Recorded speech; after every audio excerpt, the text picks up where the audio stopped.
Education front now, and the government's dream of achieving 100% transition to secondary schools appears dim, with only half of pupils who qualified to join Form 1 having reported to their respective schools. Some students have failed to take up their places due to a lack of fees, and those who adhered to the Education Cabinet Secretary's directive to go to school even if they didn't have the money were turned away. NTV's education reporter Sharon Baranga with more.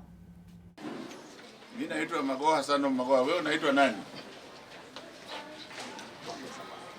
Sasa kwa nini mtoto yako hajaenda shule? The Education Cabinet Secretary was in Kibra following up on students who were yet to report to secondary school.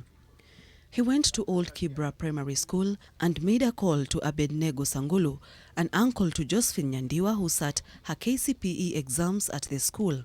Josephine was still at home for lack of school fees. She was then escorted to Currency Secondary School in Nairobi, where she was registered. Nilikuwa tani nimeluza hope ya kusoma, lakini Mungu ni mwema sana.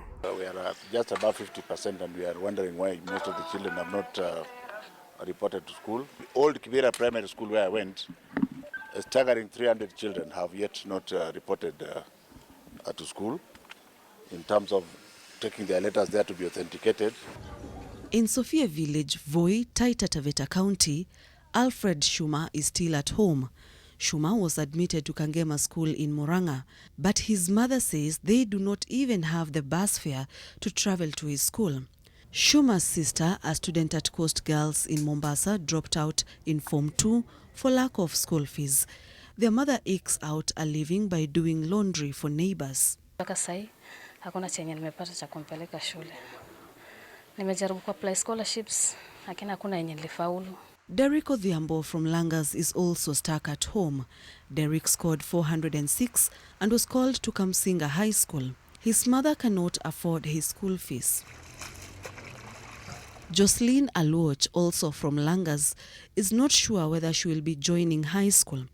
She has been called to Bora Girls, but she doesn't have the money. My single mother does not have the money to take me there. So I like to be a surgeon, and the reason of to be a surgeon because I see many people suffering. Unlike the other students, Victor Kemboy from Elgeyo Marakwet County took a step of faith and went to the school he has been admitted to. But he was turned away at Marakwet Boys for lack of school fees.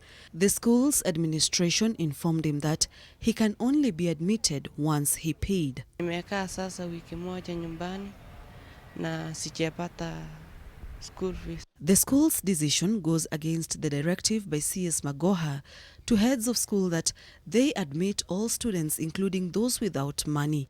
The money issue threatens to kill the dreams of a young nation and at the same time cripple the government's dream of achieving 100% transition of students to secondary schools. Sharon Baranga, NTV.